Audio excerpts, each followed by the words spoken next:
और आरोप लगा रहे हैं कि अमुक जगह शराब बिकता है, तो चुनौती देता हूं कि वो खड़ा होकर बतावे कि अमुक जगह पर अमुक व्यक्ति शराब बेचने का काम कर रहा है।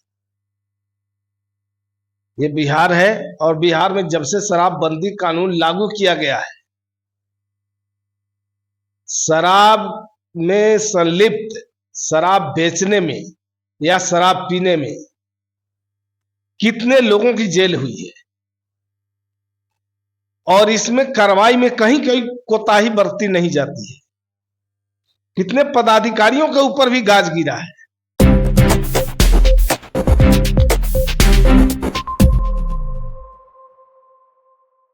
बिहार में जहरीला शराब पीने से 30 से 40 लोगों को बताया जा रहा है कि मौत हो गया।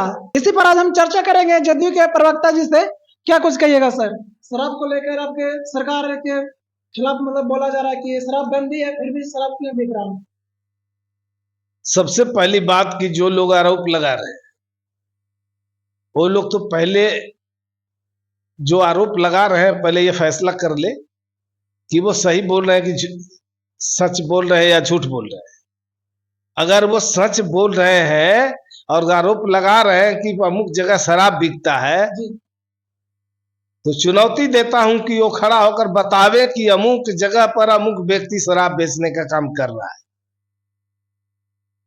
ये बिहार है और बिहार में जब से शराबबंदी कानून लागू किया गया है,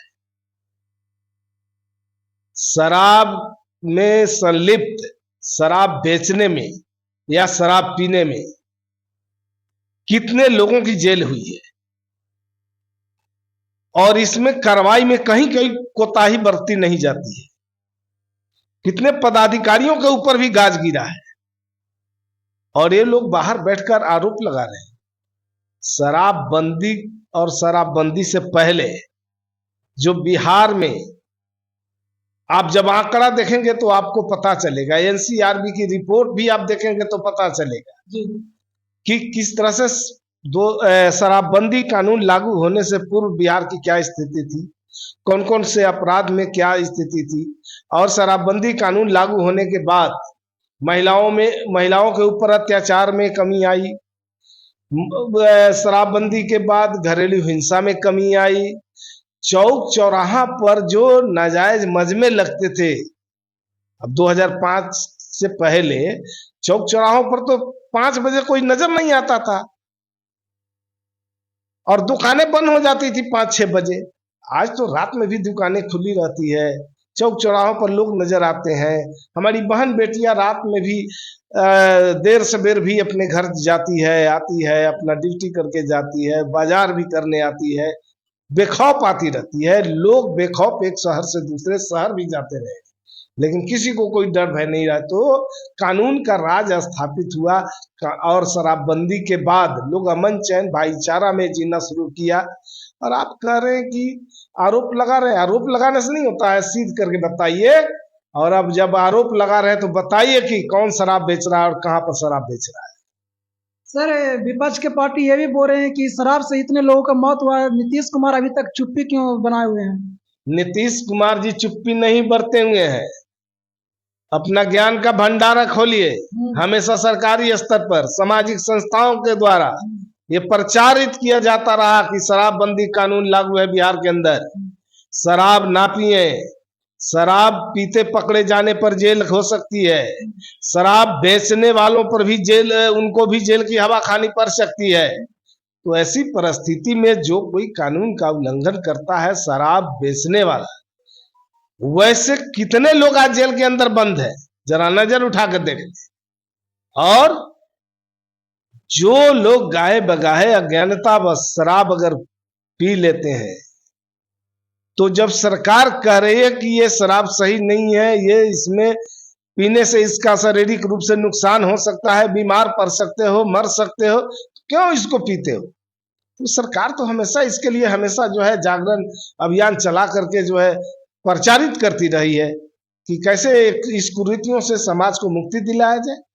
और जो विपक्ष में बैठकर सिर्फ हल्ला मचा रहे हैं, उनको हल्ला मचाने के अलावा कुछ सूझता नहीं। हम जो कर रहे हैं, ज्ञान का भंडारा खोलिए और उसको देखिए। सर विपक्ष का ये भी कहना है कि ये शराबबंदी से लोगों को कोई फायदा नहीं है, इसमें प्रशासन का फायदा है, अधिकारी लोगों का फायदा है। शराबबंदी से पूर्व एनसीआरबी के रिपोर्ट के अनुसार शराबबंदी से पूर्व 2015 में महिला अत्याचार पर 27.9% जो है इसका दर था। शराबबंदी के बाद 2020 में आप देखिएगा महिला अत्याचार में 26.3%। शराब सेवन करने वालों में शराबबंदी से पूर्व 29% आबादी थी जो शराब का सेवन करता। शराबबंदी के बाद शराब सेवन करने वालों का संख्या घट गया 15.5% हो गया। शराबबंदी के बाद चौक चौराहों पर लोग बेखौफ खड़ा होने लगे, रात बिरात बाजार करने लगे।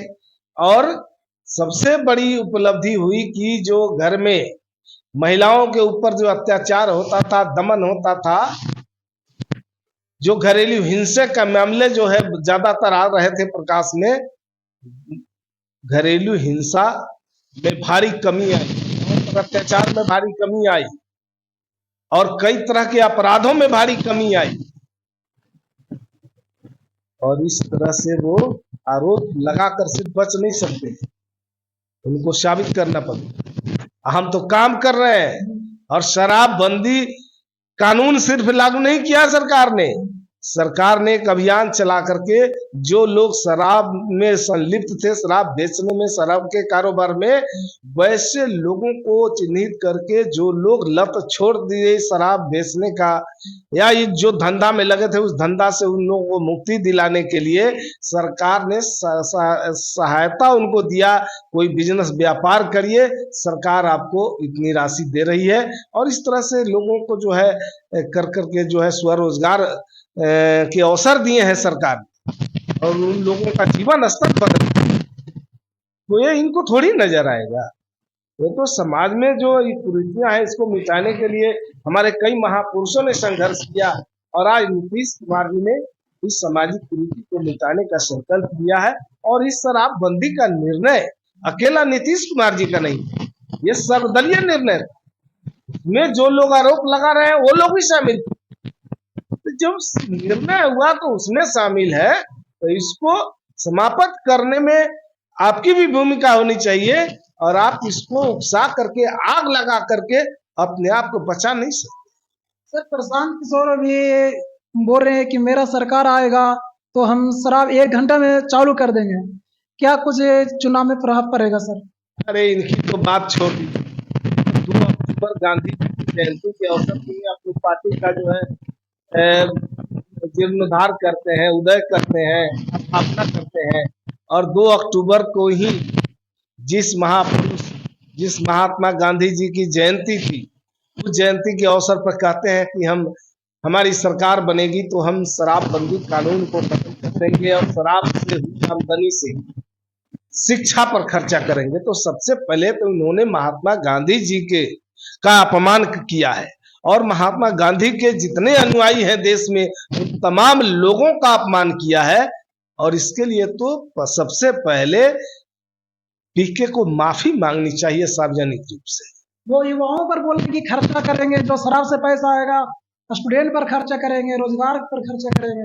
अरे तो जब महात्मा गांधी जैसे लोगों का जो अपमान करते हो और महात्मा गांधी में विश्वास करने वाले उनके अनुयायियों का अपमान करता हो, उससे बड़ा दुखद कोई बात नहीं हो सकता है। इसलिए उनको पूरे देश की जनता से माफी मांगनी चाहिए।